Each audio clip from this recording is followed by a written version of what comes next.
Turabaramukije cane bene data musanzwe mukurikirana bino biganiro vy'iyobokamana bisanzwe bicishwa kuri runo rubuga rwitwa Ntambwe Data TV, aho dusanzwe tuhacisha ikiganiro citwa igitondo gishasha, tuvuganamwo ijambo ry'Imana, kandi duba tuhacisha n'ikiganiro citwa umutsima w'ubugingo.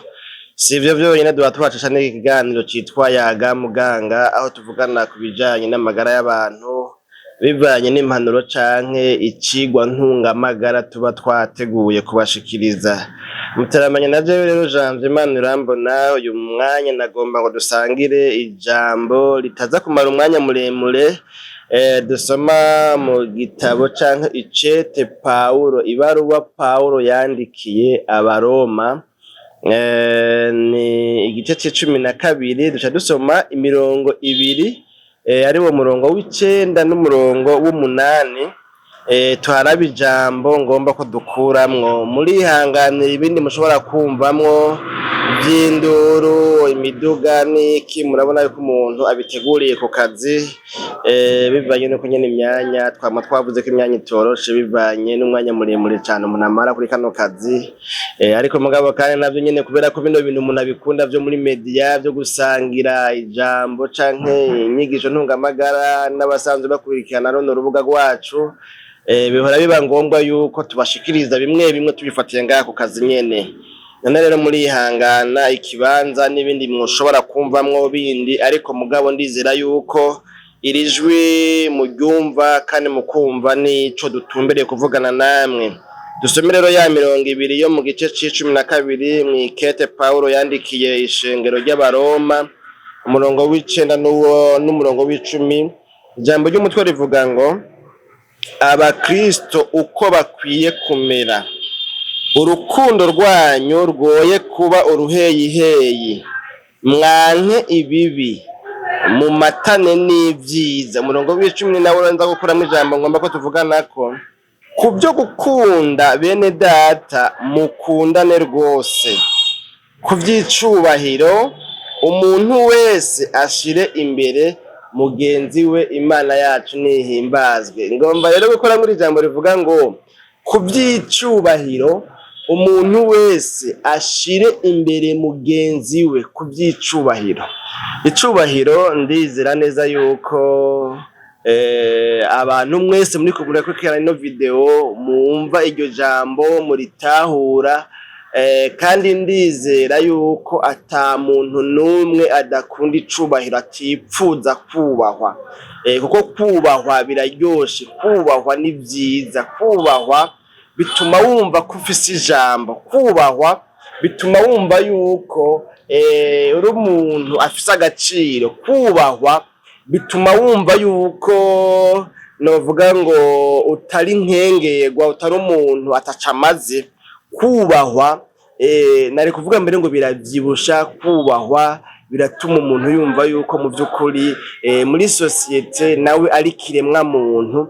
Kubahwa hinyegejemwo kwemerwa, hinyegejwemwo guhabwa agaciro, hinyegejwemwo guhabwa ijambo. Kubahwa rero nibaza yuko umuntu wese arabikeneye kandi n'inkenegwa kubahwa.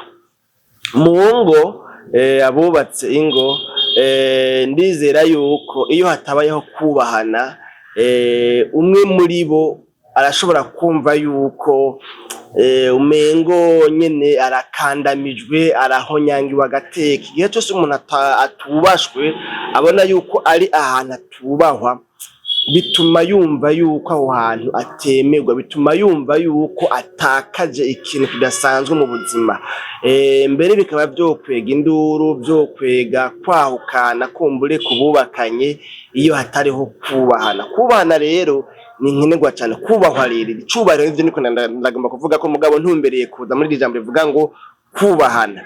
Hari igihe bihora bishuka ugasanga abantu muri quartier barashwanye, iyo hagize nk'umuntu akoze ikintu kumbure kibabaza mugenzi we, ukaza wumva umuntu ari inamuye ngo twubahane, ngo twubahane, kandi ngo jewe ngo simba nshaka ngo ibi bintu ngo jewe ngo ntavyo mba nshaka, ngo twubahane rero, ngo mbiza ngo twubahane rero, ngo twubahane.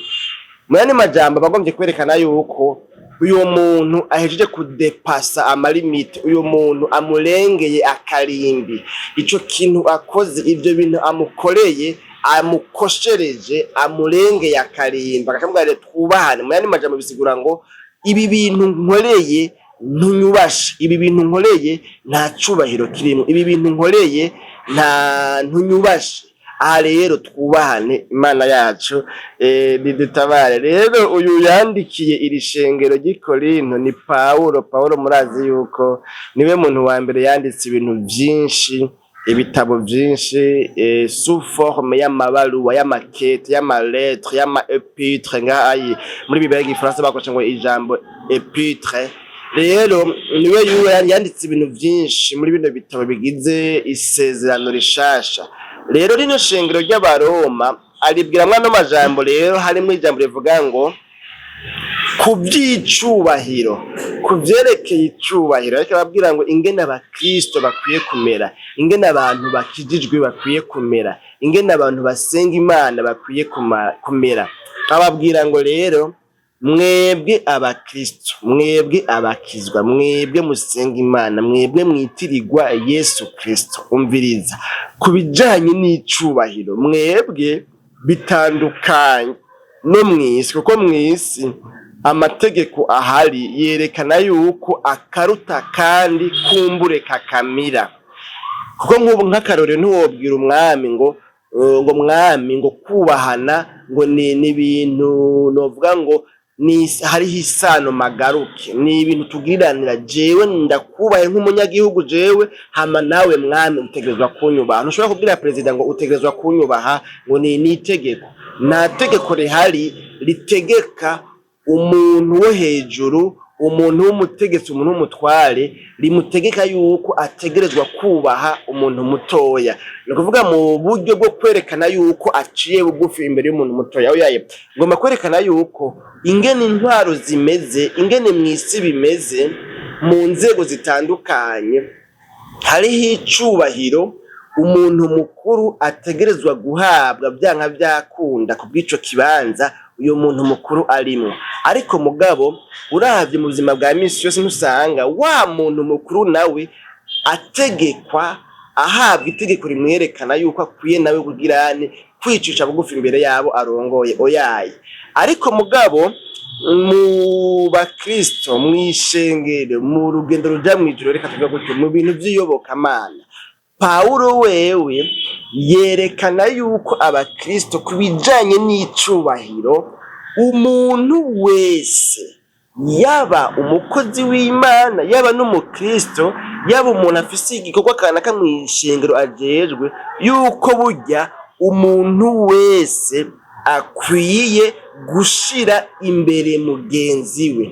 Mu bakristo, mu bitirirwa Kristo, mu basenga, ntihakwiye kubaho ubuhonyanga agateka k'uwundi yitwaje ko wewe amusumbya, novuga ngo poste, amusumbya novuga ngo icicaro mu bijanye n'iyobokamana. Ariko mugabo ko abakristo uko bakwiye kumera, umuntu wese kubijanye n'icubahiro akwiye gushira imbere mugenzi we. Iki kintu rero sinzi ko muhava mucumva nkuko jewe ndacumva. Bivuzwe ngo umuntu wese ashira imbere mugenzi we, bigomba kuvuga yuko umuntu wese akwiye guha agaciro mugenzi we.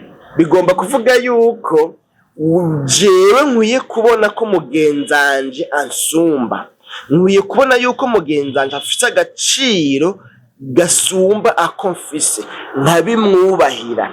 Mugabo kandi rero iki kintu kiryoha kibaye equilibre, gishizwe ku rugero rumwe, gishigwa ku rugero rumwe. Ryari rero gishigwa ku rugero rumwe igihe jewe ndabigukoreye hanyuma nawe ukabinkorera.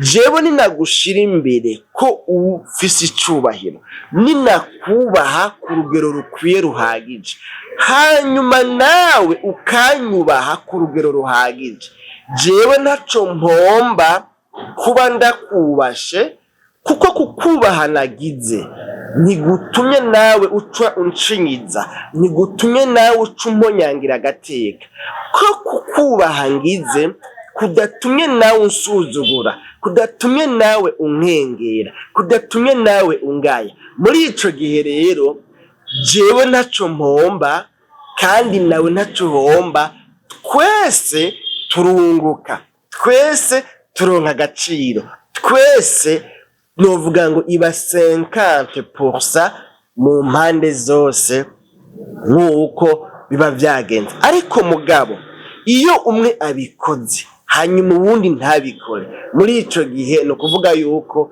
ntibikunda, bica biba deséquilibre, kandi biba deséquilibre naho no kuvuga yuko bya bintu ntibiheze ngo bikunde yuko umwe wenyene aguma ashira imbere mugenzi we ariko nawe atamushira imbere.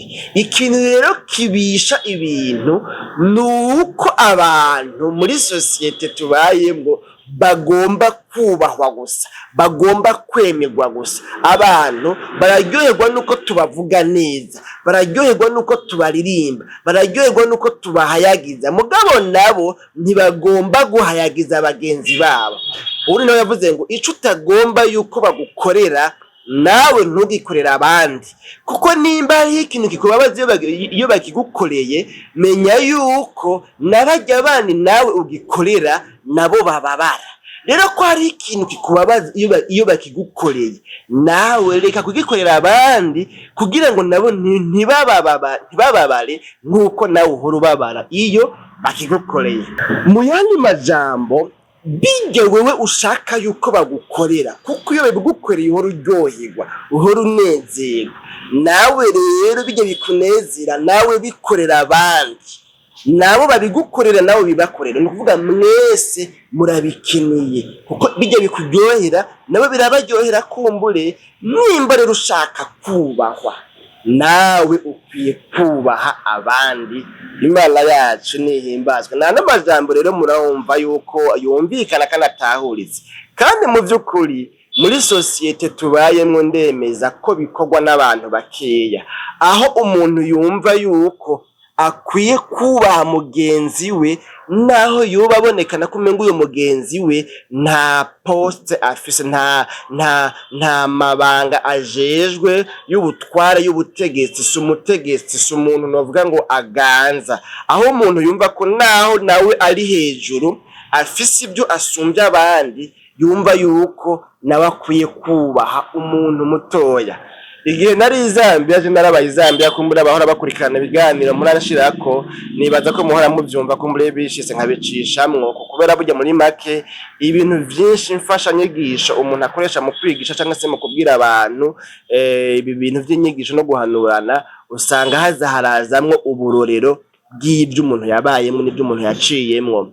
Rero Zambia nasanze umuntu umubwiye canke umuhamagaye hanyuma ugakoresha sangiriye, novuga ni rudende, rudende, ntukoreshe mu bwinshi, no kuvuga uyu muntu murashobora kubipfa. Abantu bari Zambia nibaza ko kumbure bazokurikirana ino video, nibaza ko muramubibona, aho usanga umuntu ashaka kumubwira ngo mwebwe nimwakire, nimuze, ndabakumbuye, ndabakeneye, nimungurane, nimumfashe, nimunkorere, nimumpe ico kintu, nimwakire. Nimba uri kuradanaza ko na n'umudandaza mw'ibotike, nimwakire. Urumva iyo mu Izambiya murashobora kubipfa ngo uramugaye, uramusuzuguye. Ashaka yuko iyo umubwira ukoresheje imvugo yo muri bwinshi, yo muri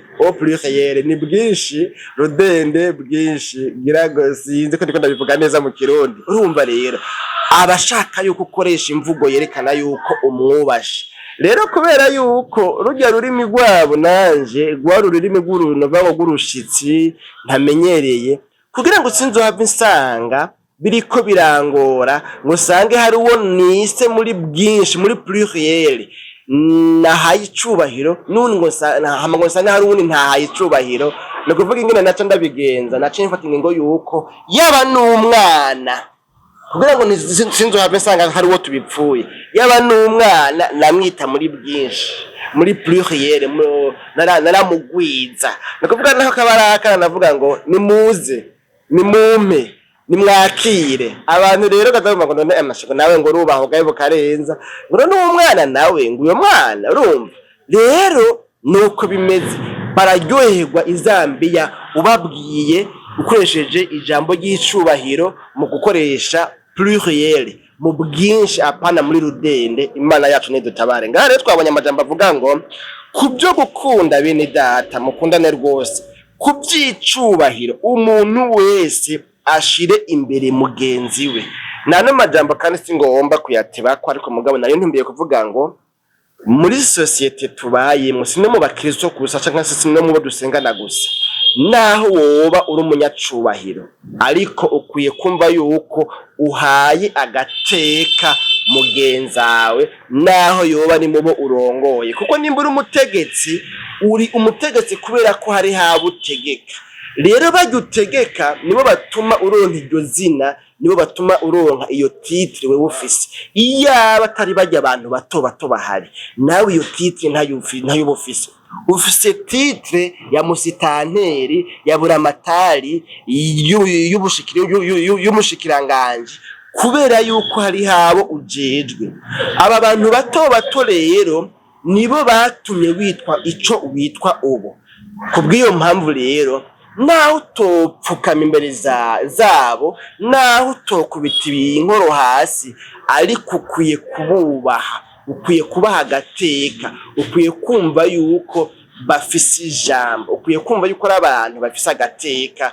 Imana yacu ni dutabare. Mpora mbona abantu ngaho oya mu kibano cacu ca misi yose usanga kugira ngo jewe ngo wewe naco maze, ngo wewe ngo nguribure, ngo wewe ngo no kwica nkakuriha, wewe no gupfungisha, wewe no girane. Mugabo ugasanga ukurikiranye yitwaza yuko afise grade kanaka mu nzego izi canke ziriya. Ejo budari umuntu yigeze kuza ngako kazi aransuzugura ngwiza n'ubusa ngo wewe ngo oya ngura umukozi, ngo niyo farmasi ngo sirwawe, ngo aho wewe ngo ibiki nibi, ngo jewe uranyigereranya, ngo jewe ngo ndi umukomando, ngo hano kwereka. Kandi yari yambaye civile, mugabo mba bica byumvikana yuko ashobora kuba kumbure yaraciye mu nzego izi canke ziriya, cyangwa ugasanga afise ibintu ajejwe kumbure aracari no mu mabanga kumbure ibintu nyene nk'ivyo. Mugabo abantu bari ngaha baramuraba ngo wesha ngo uragenda buke ngo yaba ngo nyene ngo ari umuntu w'umutegetsi, ngo ari umuntu w'umuautorite. Ngo nta autorite avuga ibintu nk'ivyo. Umuntu ntushobora kumugaya umusanze ku kazi kiwe ka misi yose, kandi nawe yakubashe ati ivyo bintu nta muntu w'umuautorite abigira. Ivyo usanga ari vya bintu nyene by'abantu kumbure biyitirira bitwaje ibinabiriya ko kumbure bazinanye n'aba canke bariya. Ngomba kuvuga iki rero, yemwe mw'abantu mukurikiranye ino video y'uno munsi kuri runo rubuga rwacu rwitwa Ntambura Idahita TV, ntumbereye kubabwira ngo kubijanye n'icubahiro biraryoshe batwubashe, biraryoshe badusempatije, biraryoshe bavuze titre y'umuntu. Nigeze kumva akavideo kamwe k'umuntu yahamagaye undi ngo amahoro umukozi w'Imana.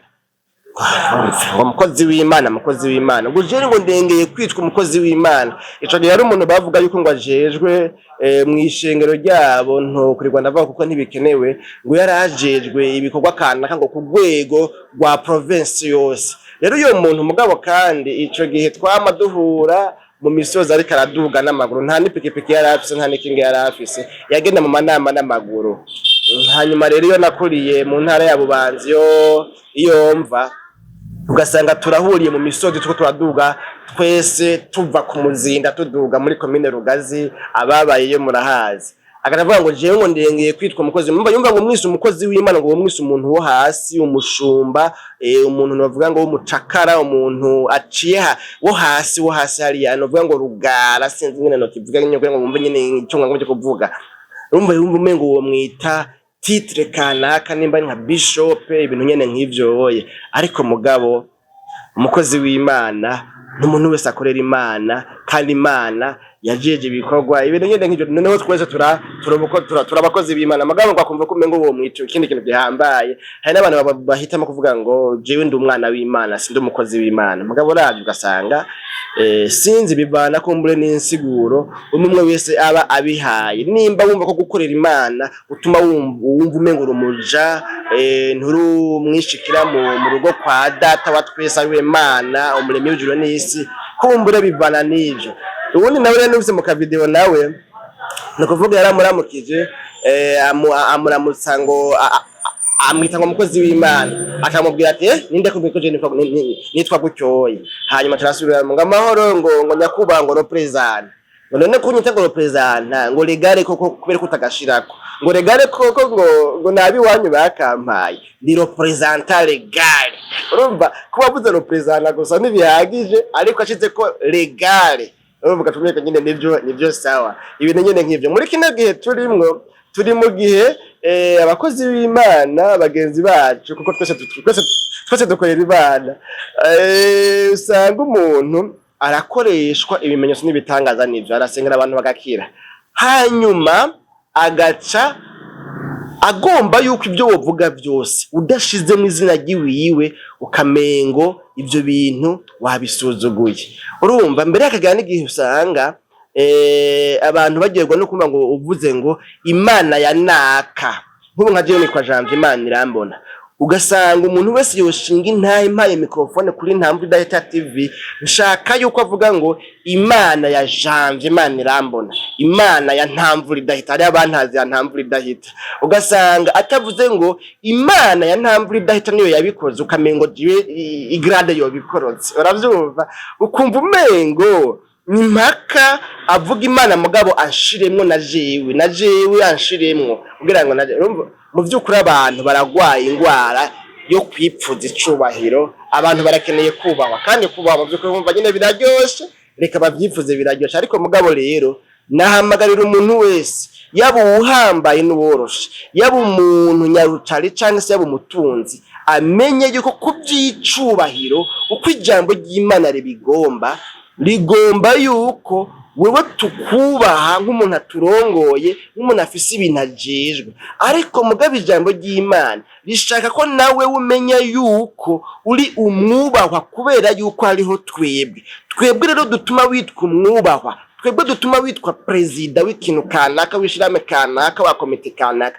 twebwe dutuma uba ico kintu wewe urico natwe ijambo ry'Imana rigomba yuko utwubaha ukaduha agaciro aho bukavuga ati iyo ataba bano bantu simba narabaye umushefu ndi umushefu kubera yuko mfise abantu mbere y'umushefu rero bano bantu batumye mba umushefu hejuru yawo aba bantu baragahezagirwa aba bantu barakabaho aba bantu ahubwo reka ndabafate neza reka ndabatunganirize reka ndabakorera ibyo bagomba ko ndabakorera byose kugira ngo naho manda yanje yohera nzobaha iyindi manda nzoronka iyindi manda bazonyongereba kuko iyo abantu batwawe neza iyo abantu bahawe agaciro iyo abantu bubahwa nabo iyo abantu nabo beretse yuko atari novuga ngo abakinagizwa bituma nabo batipfuza ko hari uwundi muntu n'umwe yobarongora kiretse be urumva rero abakubaha batumye wubahwa nawe nutume bubahwa nuko rero navuye mvuga amajambo menshi ndaribaza ibisi ntafashe ibiganiro bivanye nyine n'ibihe kumbure bitari byanyorohereje ariko nyine sinagomba kuvuga amajambo menshi reka ngarukirize ngaha rero nta magwara ahogwa ariko ijambo nyamukuru nshimikiye ko niri kubyicubahiro umuntu wese ashira imbere mugenziwe uhambaye n'uworoshe umukire n'umukene umwe wese ahe agaciro mugenziwe umuntu wese yubahe ikiremwa muntu zina kiremwa muntu umuntu wese kubyicubahiro yubahe mugenziwe ntacu uzohomba uretse kuzoba ukoze iby'Imana igomba gukora nuko rero nano majambo mwese bayumvise Imana yo mwijuru baho mugisha reka dusenga Imana mu kurangiza mwami Yesu tugushimiye cyane kubwana majambo yose twumvise muri kino kiganiro none umuntu wese ayumvise agasanga nawe yahora yitwara uko canke kuriya ariko akaba avuze ngo mana numbabarire nipfuza ko mu by'ukuri ntoguma nigira ikintu gihambaye ikintu c'igiterabwoba ikintu giteye ubwoba ahubwo nanje mu mutima wo guca bugufi kugira ngo nanje nubahe n'abandi abo nsumba ndabubahe ndabaha agaciro ndabaha ijambo uyu muntu no tumugirira neza muguze ko imbabazi kandi umushoboze kubishikako kuko arivyo bibereye kandi vyiza bitunganye wipfuza ko abantu bose bakora umuntu wese akubaha mugenzi we mw'izina ryawe gera Kristo Yesu no tubyizeye amen.